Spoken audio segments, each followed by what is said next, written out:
Okay, I'm doing the mode door actuator on a 2000 Chrysler 300m. I've heard they're the same on Intrepids and Concords, but I'm not 100% sure on that. This is what it looks like.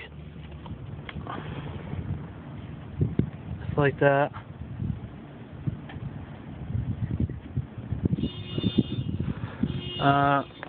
All I had to do was you just take off the bezel, just clips.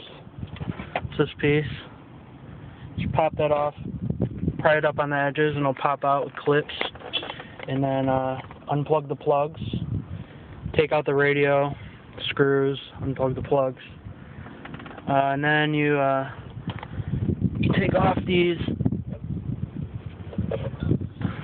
side ventilation duct pieces. This side was just, you just pry up this piece, and then it pops out like that.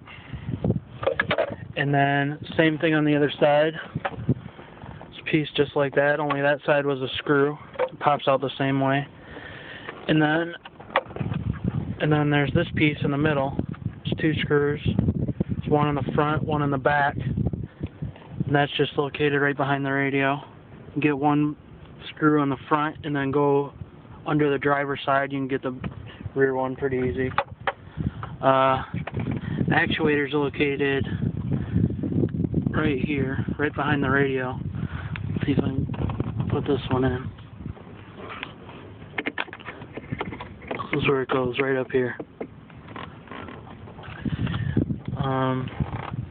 Three screws in the actuator, two in the front, one in the back. All 8mm bolts.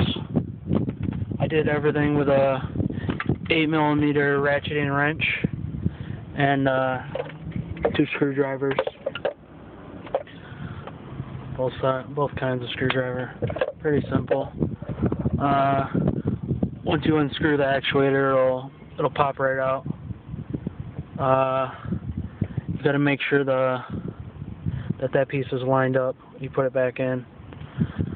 So what I'm doing is mine was broken, so I put a new one in that worked, but the control wouldn't work, so it would turn when I did the diagnostic test, but it wouldn't turn when I'd push the buttons on the controls. To do the diagnostic test, you set it to 75, the car running, and then you push this button, this button, this button, all at the same time. Hold it down until it blinks. I was originally getting code 24, the mode door actuator, so I changed that out, and then I was getting code 36 for the control head. So I turn the vent piece by hand. It's just a wheel down there to make it come out the vents.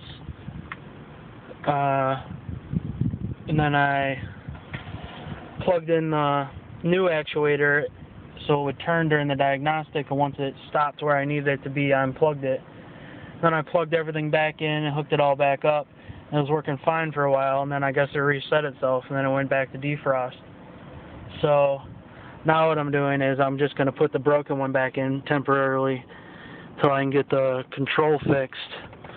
And what I did was I took the broken one, I popped the top piece off, and then pull this piece out, and then it turns no problem. And then I lined it up right, and then put that back in. So now it's lined up.